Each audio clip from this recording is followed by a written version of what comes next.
आइए हम प्रभु का धन्यवाद करें और जीवते परमेश्वर के हजूरी में, उसके पवित्र वाणी में, उसकी पवित्र आवाज़ को सुनने के लिए अपने कानों को तैयार करें। क्योंकि परमेश्वर का वचन कहता है, कलीसिया से कहता है कि तू अपने कानों को तैयार कर सुनने के लिए।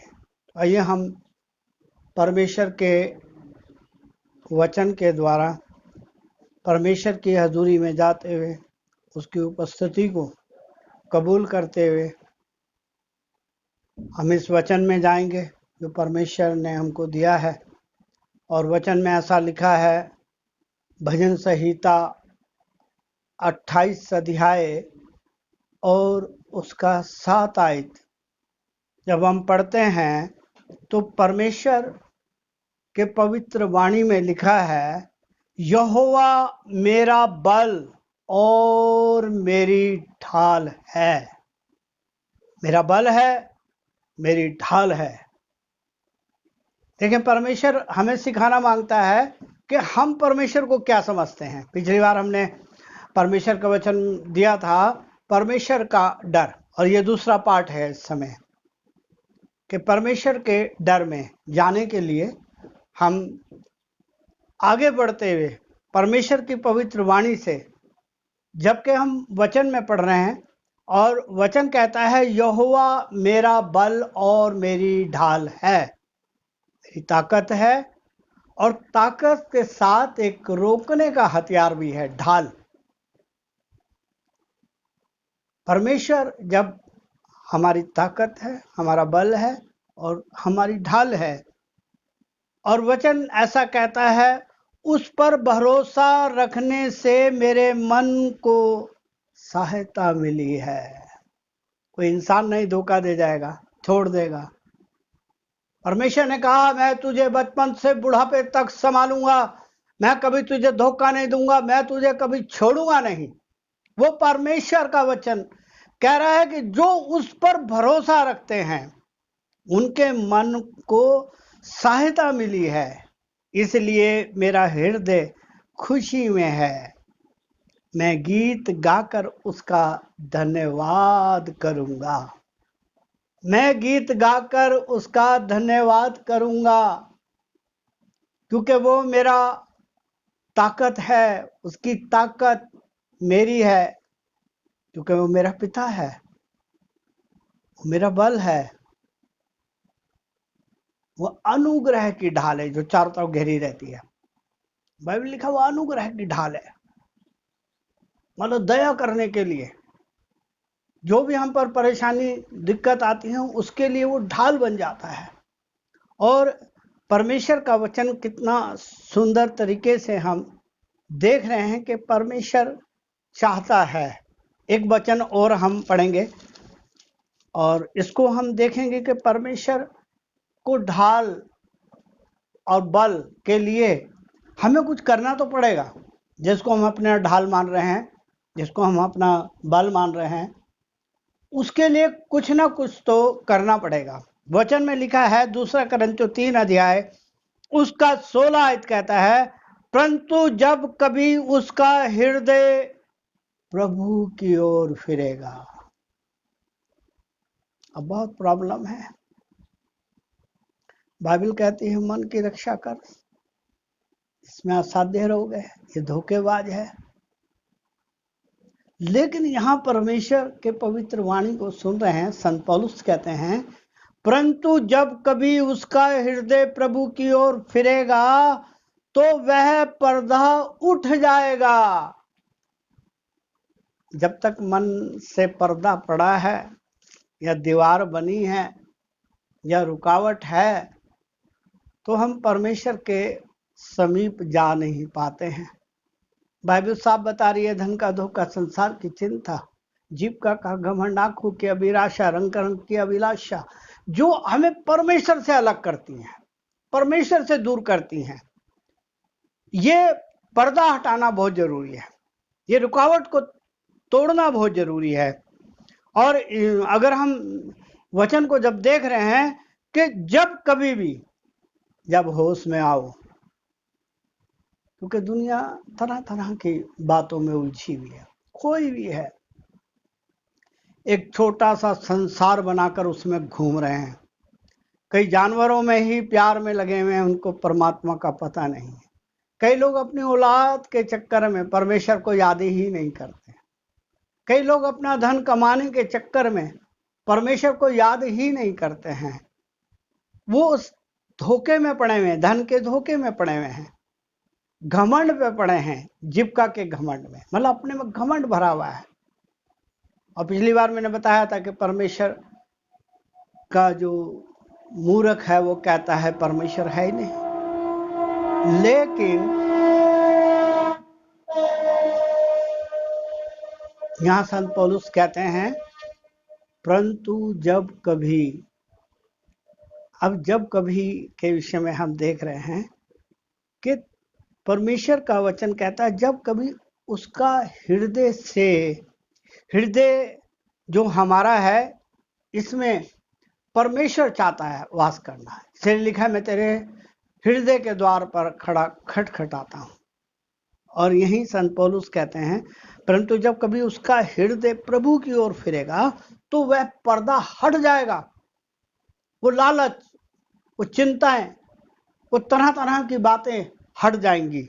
और अगर हम इस वचन में और आगे जाएं तो इब्रानियों 12 अध्याय के 1 आयत कहती इस कारण, किस कारण? जो पर्दे के कारण। पर्दा पड़ा है, दीवार बनी हुई है, इसलिए आगे दिख ही नहीं रहा है, इसलिए आगे के जीवन का पता ही नहीं है। वचन कहता है इस कारण जबकि गवाहों का ऐसा बड़ा बादल हर जगह। आपको ये बात पता होनी चाहिए, गवाह का मतलब होता है केस पक्का होना। इसलिए बाइबल में लिखा है कि बहुत से गवाहों के सामने यीशु ने अपने आप को प्रमाणित किया कि मैं जिंदा हूं। क्योंकि गवाह बहुत जरूरी होते हैं केस के अंदर। हमारा यीशु का केस है और हम लोग गवाह हैं कि हाँ यीशु मसीह जिंदा हुआ है, मेरा विश्वास है। और बाइबल कह रही है कि ये गवाहों का बादल, इतनी जगहों पर आप परमेश्वर के वचन को सुन रहे हैं, तरह तरह के प्रभु के दास मेहनत कर रहे हैं, भूखे प्यासे रह रहे हैं, उपवासों में रह रहे हैं, तरह तरह के कष्ट उठा रहे हैं, लोग उनको मार रहे हैं, बदनाम कर रहे हैं, लेकिन प्रभु के लिए सच्चाई में चल रहे। जैसे यूहन्ना के लिए मैंने पिछली बार बताया था, उसकी गर्दन कट गई लेकिन वो सत्य पे रहा, झूठ नहीं बोला। और यहाँ पर हम कह रहे हैं कि ऐसा बड़ा बादल हमको घेरे हुए है, तो आओ हर एक रोकने वाली वस्तु और उलझाने वाले पाप को दूर करके। अभी हमने वचन में पढ़ा था हृदय पे पर्दा, और यहाँ पर हम वही बात सीख रहे हैं कि ये रोकना क्या है? दीवार से रोकना, आड़ लगा देनी। और हम यही बात सीख रहे हैं कि जब ये पर्दे के पीछे हमें कुछ नहीं दिख रहा है, इस दीवार के पीछे हमें कुछ नहीं दिख रहा, ये आड़ के पीछे हमें कुछ नहीं दिख रहा है, तो ये चिंताओं की और लालच की, तरह तरह की बदकारियों की दीवार, संत पौलुस कहते हैं कि इसको जो तुमको रोक रही है, जो भी वस्तु रोक रही है। और अभी हमने आपको बताया था कि रोकने वाली वस्तुएं हैं जो परमेश्वर से अलग करते हैं, संसार की चिंता, धन का धोखा और तरह तरह की बहुत सी बातें। संत कहते हैं इनको रोकने वाली दीवार को, पर्दे को, और उलझाने वाले पाप।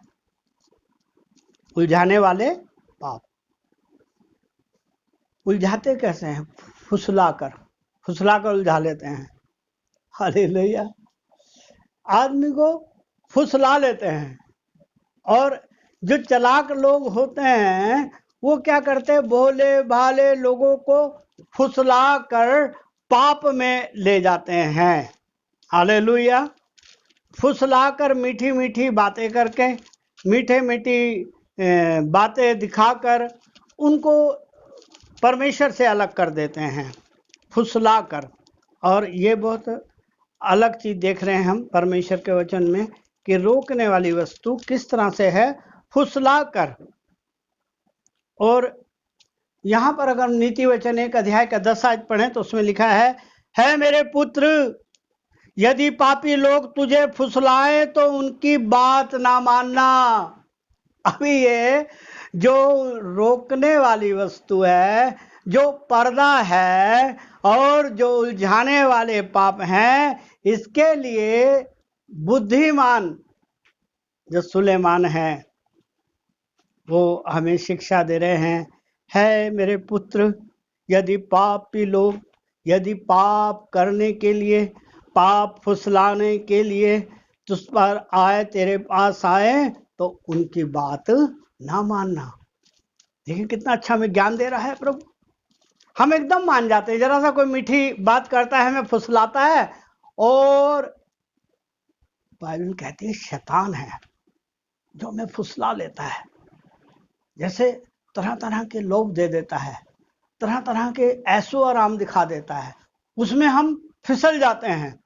अभी फिसलाने वाला कोई ना कोई है। इसलिए संत कह रहे हैं, मेरे बेटा, जब ये पापी लोग या पाप तेरे पास फुसलाने के लिए आए तो इनकी बात ना मानना। हालेलुया। क्योंकि ये पर्दा डाल देंगे, ये रोकने वाली वस्तुएं तेरे आंगन में ले आएंगे, दीवार बना देंगे, फुसलाने के लिए तेरे को बेवकूफ बनाएंगे, नाश करने के लिए। हालेलुया। और वचन कहता है कि उलझाने वाले पाप को दूर करके, परमेश्वर कहता है कि मैंने तेरे पापों को इतनी दूर कर दिया है।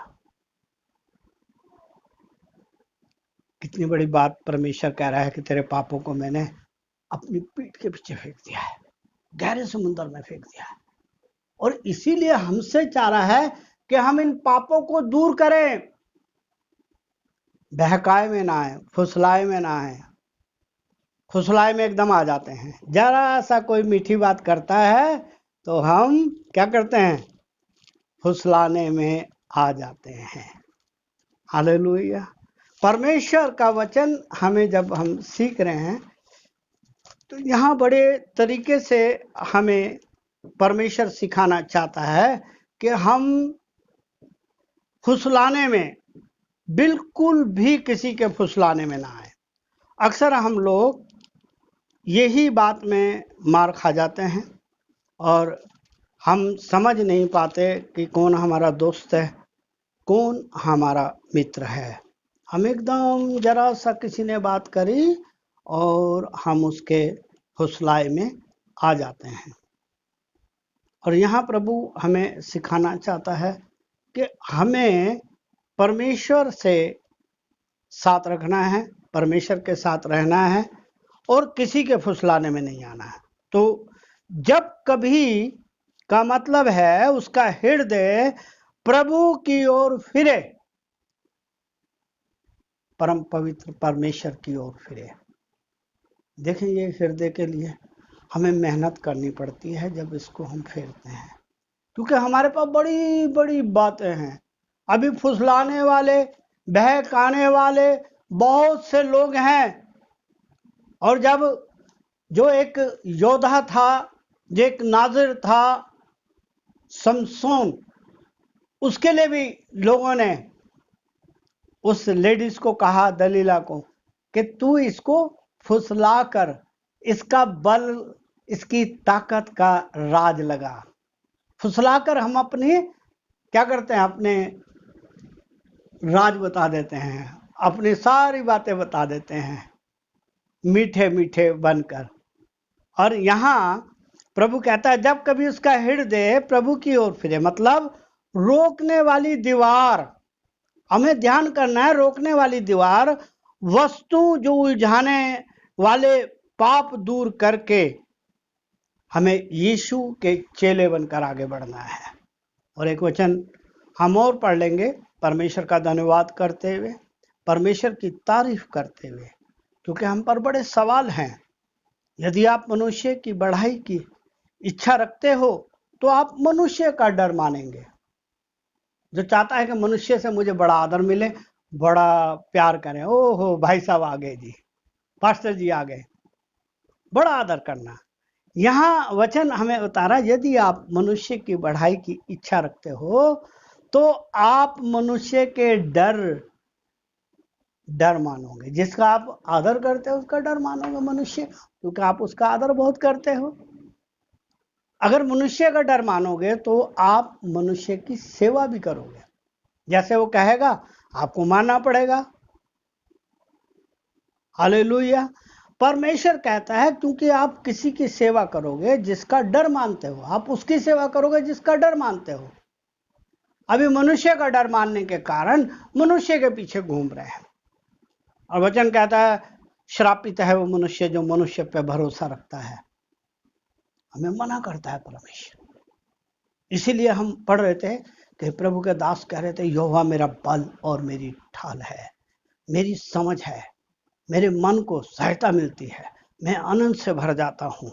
और यहाँ पर हम एक वचन को पढ़ेंगे, नीति वचन 23 अध्याय का 17 कहता है दिन भर, मतलब पूरे खुशी के साथ, पूरे दिन खुशी के साथ यहोवा का डर मानता रहे सारे दिन। ये नहीं कि चर्च में गए, पास्टर जी ने वचन दिया, थोड़ा सा डरवाना, उसके बाद भूल गए कि परमेश्वर क्या है, उसका डर क्या है, उसकी महिमा क्या है। इसीलिए परमेश्वर के दास कहते हैं पूरे दिन में परमेश्वर में मगन हो, उत्साह रहे पूरे दिन को। और जब हम परमेश्वर के लिए सीखते हैं, हम शब्दों में परमेश्वर के डर को, भय को बता नहीं सकते, असंभव है। ये इतना महान परमेश्वर, जो उसका डर मानते हैं, जो उसके नजदीक आते हैं, जो वचन को सुनने के लिए समय देते हैं, यहोवा का डर। और अगर हम भजन संहिता, नीति वचन, सॉरी मैं गलत बोल गया, नीति वचन 29 अध्याय की 25 आयत में लिखा है मनुष्य का भय, डर परमेश्वर के भय का विरोध करता है। जो मनुष्य की सेवा में लगे रहते हैं, मनुष्य का डर मानते हैं, परमेश्वर कहता है वो श्रापित है।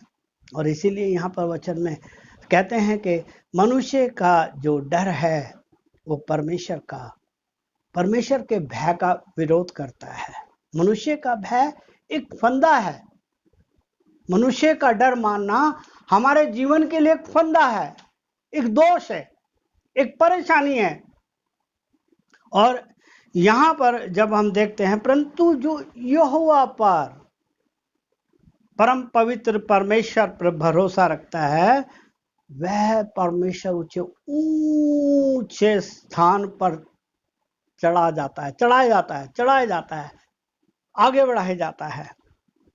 और मनुष्य का डर मानने से यहाँ पर हमें पता चलता है मनुष्य का डर का अर्थ है, मनुष्य के डर का अर्थ है कि चिंताएं आपके पास आ जाएंगी, बहुत सी चिंताओं में पड़ जाओगे, डर में पड़ जाओगे। स्नेह के सामने आप संदेह में खड़े होगे, मतलब डाउटफुल खड़े रहोगे, पता नहीं होगा। और यहाँ पर वचन कहता है कि आप एक शक के साथ खड़ा होना, या एक नाशवान मनुष्य के सामने डरपोक बन जाना। एक नाशवान मनुष्य, वचन कहता है घास के समान मुरझाने वाले मनुष्य से ना डरियो, तेरा क्या करेगा। लेकिन आदमी डरपोक बन जाता है, जब मनुष्य का डर मानता है डरपोक हो जाता है। हालेलुया। परमेश्वर कहता है डरपोक स्वर्ग के राज्य में प्रवेश नहीं करेंगे। ये ध्यान करें आप, वचन कह रहा है वो प्रवेश नहीं कर पाएंगे। यहां पर हम सीख रहे हैं नाशवान मनुष्य का डर मान रहे हैं, उसके सामने डरपोक बन जाते हैं। जो लोग इस प्रकार का डर में जाते हैं, जो इस प्रकार के डर में रहते हैं, संसार के तरीके, हम एक बात सीख रहे हैं, संसार के तरीके परमेश्वर के सामने, संसार के तरीके परमेश्वर की दृष्टि में क्या है, मूर्खता। पहला कुरिन्थियों में लिखा है 1 अध्याय के अंदर, मनुष्य का ज्ञान, मनुष्य के कार्य परमेश्वर के सामने एक मूर्खता है। और यहाँ पर हम वचन में देखेंगे, अगर बाइबल पढ़ते हैं तो उसमें लिखा है फरीसी लोग शास्त्रों के जानकार तो थे।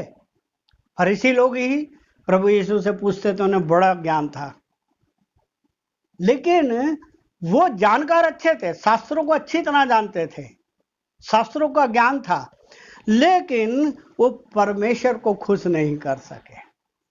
यहां हम एक बात सीख रहे हैं कि अगर हमें परमेश्वर के शास्त्रों का ज्ञान हो गया है तो हम परमेश्वर को खुश नहीं कर सकते, जब तक कि हम परमेश्वर के वो पर्दे को, जिसको हम सीख रहे थे, संत पौलुस कह रहे हैं, उस रोकने वाली दीवार, वस्तु, उलझाने वाले पाप, जब तक हम इसे दूर नहीं करेंगे तब तक हमें कुछ भी नहीं मिलेगा। हालेलुया। परमेश्वर का भय, महिमा, आदर, धन्यवाद, स्तुति तथा पहला फल बन जाता है। हालेलुया। परमेश्वर का पवित्र जो डर है वो हमें महिमा, आदर, सम्मान, धन्यवाद के साथ स्तुति तथा हमारे लिए पहला फल होता है, पहला प्रथम होते हैं। हर जगह हम डरते नहीं हैं, हर जगह हमें परमेश्वर अपने लिए इस्तेमाल करता है। और इसीलिए हम एक वचन को पढ़ेंगे, परमेश्वर के वचन में जब लिखा है भजन संहिता 31 अध्याय और उसका 19 आयत कहता है, तेरी भलाई क्या ही बड़ी है, जिसका नाप नहीं है। जैसे आकाश पृथ्वी पर ऊंचा है, जिसे कोई बता ही नहीं सकता। परमेश्वर की भलाई, तेरी भलाई क्या ही बड़ी है, तूने अपने डरने वालों के लिए सब कुछ रख छोड़ा है। कितनी बड़ी बात यहाँ पढ़ रहे हैं। सब कुछ, स्वर्ग और पृथ्वी का सारा अधिकार परमेश्वर के पास है। वचन कहता है कि जो कुछ दिखता है, यशायाह की पुस्तक 66 अध्याय के 2 आयत में लिखा है, जितनी वस्तुएं तुम्हें दिख रही हैं वो सब मेरी हैं, लेकिन मैं उसी पे कृपा दृष्टि करूंगा जो मेरे वचन को सुन के डरता है, अनुशासन में आता है। और यहाँ पर हम परमेश्वर के भय के बारे में देख रहे हैं, तो हम कुछ वचन आज पढ़ लेते हैं। और हम पहला परमेश्वर का वचन जो पढ़ने जा रहे हैं उसमें हम देखना मांग रहे हैं कि परमेश्वर इब्रानियों की पत्री में हम जाएंगे 5 अध्याय, इब्रानी की पुस्तक उसका 5 अध्याय को हम 7 आयत को अगर हम पढ़ें तो इसमें लिखा है, यीशु ने अपनी देह में रहने के दिनों में, क्योंकि वो शरीर में आया, अनुग्रह और सच्चाई से भरकर मनुष्यों के बीच में सिंहासन लगा दिया। हमने पिछली बार बताया था, सच्चाई का, अनुग्रह का सिंहासन यीशु बनकर आया इस संसार के अंदर।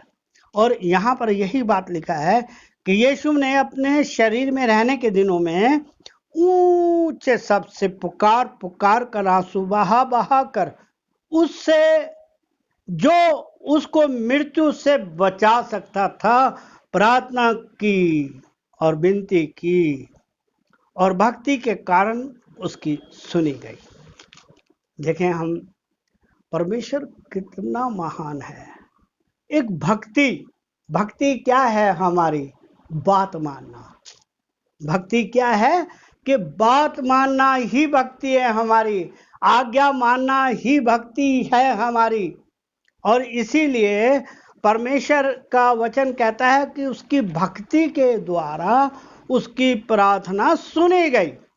अगर हम भक्ति में रहेंगे, प्रभु की आराधना में रहेंगे, तो हमारी भी प्रार्थना सुनी जाएगी। एक वचन हम अगर पढ़ें परमेश्वर की महान भलाई के विषय में, तो भजन संहिता 31 अध्याय की 19 आयत कहती है, तेरी भलाई क्या बड़ी है। ये पहले भी हमने पढ़ा है, बार फिर हम इसको मनन कर रहे हैं। तेरी भलाई क्या ही बड़ी है, जो अपने डरवैयों के लिए रख छोड़ी है और अपने शरणगतों के लिए मनुष्य के सामने प्रकट की है। कितनी कितनी महान भलाई उसने हमें मनुष्यों के सामने खड़े होने के लिए, पवित्रता के साथ रहने के लिए हम पर भलाई करी है। और अगर हम परमेश्वर के पवित्र वचन में जा रहे हैं, जो परमेश्वर से डरते हैं उनके विषय में एक बात लिखी है। तो हम भजन संहिता 34 अध्याय का 7 आयत देख रहे हैं। पहली बात हमने देखी थी कि परमेश्वर ने पहला ही हमको भक्ति के बारे में दिया, और वचन कहता है जब हम पापी थे तभी वो हमारे लिए मरा, और हमारे पापों के लिए वो मरा, इसलिए उसने हमें अपनी धार्मिकता दी। लेकिन दूसरी बात हम सीख रहे थे कि उसकी भलाई का हम वर्णन नहीं कर सकते। तीसरी बात हम सीख रहे थे, जो परमेश्वर से डरते हैं, आप छोटी बात ना समझे, हम सोच रहे हैं ओ मैं परमेश्वर से डर रहा, मुझे तो कुछ नहीं मिल रहा। लेकिन यहाँ पवित्र ग्रंथ हमें सिखाता है कि जो परमेश्वर से डरते हैं उनको स्वर्गदूतों का सुरक्षा मिलती है। हालेलुया। स्वर्गदूतों को हुक्म मिलता है, स्वर्गदूत उनकी रक्षा करते हैं। और यहाँ पर 7 आयत में लिखा है, 34 का 7 आयत में, यहोवा के डरवैयों के चारों ओर, एक तरफ नहीं चारों तरफ, जैसे अय्यूब के चारों ओर था, उसके बच्चों पर, उसके परिवार पर, उसके खेतों पर, उसकी हर चीज पर परमेश्वर का एक बाड़ा लगा हुआ था। और इसकी गवाही शैतान ने दी थी कि मैं तो उसको, उसके किसी भी चीज को नहीं देख सकता, क्योंकि तूने उसके चारों ओर बाड़ा लगा रखा है, तेरी छावनी पड़ी है वहां पर, तेरे स्वर्गदूत पड़े हैं वहां पर, रक्षा कर रहे हैं। और यहाँ लिखा है कि जो परमेश्वर से डरते हैं, परमेश्वर यहोवा के डरवैयों को चारों ओर दूत छावनी किए हुए उनको बचाता है। छावनी में अगर हम देखते हैं तो 12 पलटनें होती हैं, 12 पलटनें, और मेरे ख्याल से आप लगा लो स्वर्गदूतों की पूरी चारों तरफ, और कुछ है ही नहीं। जो परमेश्वर से डरते हैं किसी हानि के चिन्ह को, किसी शैतान की शक्ति को वहां पर घुस नहीं सकती जब तक कि परमेश्वर उसके बारे में ना बात करे। और यहाँ लिखा है स्वर्गदूतों के द्वारा उनको क्या करता है, बचाता है, हर चीज से बचाता है, खतरे से बचाता है, परेशानियों से बचाता है, सुरक्षा देता है।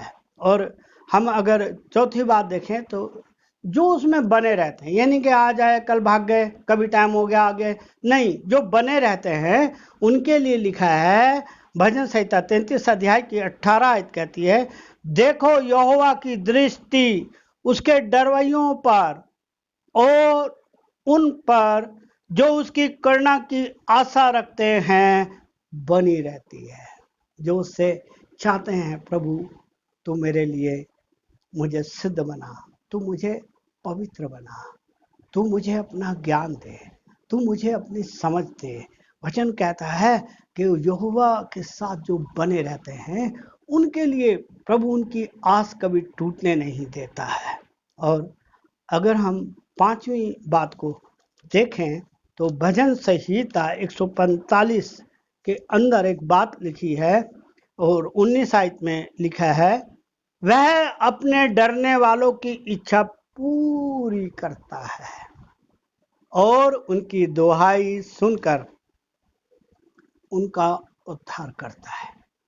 दुहाई का मतलब चिल्लाहट, दुहाई का मतलब जरूरत के बारे में बताना। परमेश्वर कहता है जो उससे डरते हैं, अब उनकी जो भी इच्छा है, मनों को जांचने वाला, विचारों में जो कुछ उत्पन्न होता है उसे समझने वाला परमेश्वर है। परमेश्वर ने शमूएल को कहा था 16 का 7 में, पहला शमूएल 16 का 7 में, कि मनुष्य बाहर का रूप देखता है लेकिन मैं हृदय को जानने वाला परमेश्वर हूँ। मैं जानता हूँ कि मुझसे डरता है, इसलिए इसकी जो भी जरूरतें हैं, इसकी जो भी इच्छा है वो मैं पूरी करूंगा। जवान शेर को कमी होगी लेकिन मेरे डरने वालों को किसी बात की कमी ना होगी। हालेलुया। महान करुणा से भरा हुआ, महान दया से भरा हुआ परमेश्वर की हम बात कर रहे हैं, किसी इंसान की बात नहीं कर रहे हैं। अगर हम भजन संहिता 103 के अंदर जल्दी से आ जाएं, भजन संहिता 3 को हम निकाल रहे हैं और परमेश्वर का धन्यवाद करें कि हम वचन को आज देखें। भजन संहिता 103, भजन संहिता 103 का हम 17 आयत पढ़ने जा रहे हैं। भजन संहिता 103 का 17 आयत कहता है, परंतु यहोवा की करुणा निधान, दया का सागर, शिफा का खंबा, क्षमा की खानी, वो परमेश्वर। वचन कहता है परंतु यहोवा की करुणा उसके डरने वालों पे युग युग, और उसका धर्म उनके नाती पोतों पर प्रकट होता जाता है। यहाँ तुझे आशीष दूंगा, तेरे बच्चों को, उनके बच्चों को, नाती पोतों पर भी ये जो वचन है वो कार्य करता है। हम देखें तो परमेश्वर का वचन जिसको हम देख रहे हैं, जैसे आकाश पृथ्वी के ऊपर ऊंचा है, आज तक कोई नहीं बता सका कि पृथ्वी की ऊंचाई क्या है। पृथ्वी से आकाश कितना ऊंचा है कोई नहीं बता सका। पृथ्वी की गहराई आज तक कोई नहीं बता सका। वो बात परमेश्वर कह रहा है, जैसे आकाश पृथ्वी के ऊपर ऊंचा है। हमने क्या बताया कि इसको आज तक कोई बता ही नहीं सका है, ना बता पाएगा, क्योंकि परमेश्वर करना निधान ये बात कर रहा है। और वैसे ही उसकी करना अपने डरवैयों पर बनी रहती है, मतलब हटती नहीं है, बनी रहती है। हमेशा परमेश्वर की करुणा उन पर बनी रहती है, परमेश्वर की दया उन पर बनी रहती है। उनके उठने पर, बैठने पर, उनके चलने पर, हर बात में उनको आशीर्वाद मिलता है। और अगर हम भजन संहिता 111 का 5 पढ़ें तो लिखा है, उसने अपने डरवैयों को आहार दिया। क्या दिया? रोटी दी, खाना दिया। इसीलिए तो लिखा है, यीशु ने कहा था, मनुष्य रोटी से नहीं परमेश्वर के वचन से जीवित रहेगा। और यहां परमेश्वर वादा कर रहा है कि जब तुझे रोटी की भूख लगेगी, उसने अपने डरवैयों को आहार दिया और अपनी वाचा को सदा याद रखा। अपनी बात को एकदम याद रखता है। अपनी बात से परमेश्वर मुकरता नहीं है। मनुष्य मुकर जाता है, मनुष्य झूठ बोल देता है, लेकिन यहाँ परमेश्वर का वचन कहता है कि वो अपनी बात से कभी भी नहीं मुकरता है। हम इस बात को ध्यान करें कि हमारा जीवित परमेश्वर अपनी बात से कभी भी नहीं मुकरता है। ये बात हमें ध्यान रखनी चाहिए, हमें ध्यान होना चाहिए। जिसकी हम आराधना कर रहे हैं, जिससे हम वचन सुन रहे हैं, वो कहता है वो अपनी बात से कभी भी मुकरता नहीं है। मनुष्य मुकर जाता है और झूठ बोलने लगता है, लेकिन परमेश्वर का वचन कहता है कि वो परमेश्वर जो उसका डर मानते हैं, वो परमेश्वर के पास निरंतर उसकी आराधना करते हैं, उसके साथ चलते हैं। यहाँ पर परमेश्वर हमें सिखा रहा है और हमें सिखाना चाहता है कि हम लोग उसके डर में चले और उसकी हजूरी में चले। वो अनंत आग से बचाने वाला, वो जीवित परमेश्वर है जो कभी सोता नहीं, कभी उठता नहीं।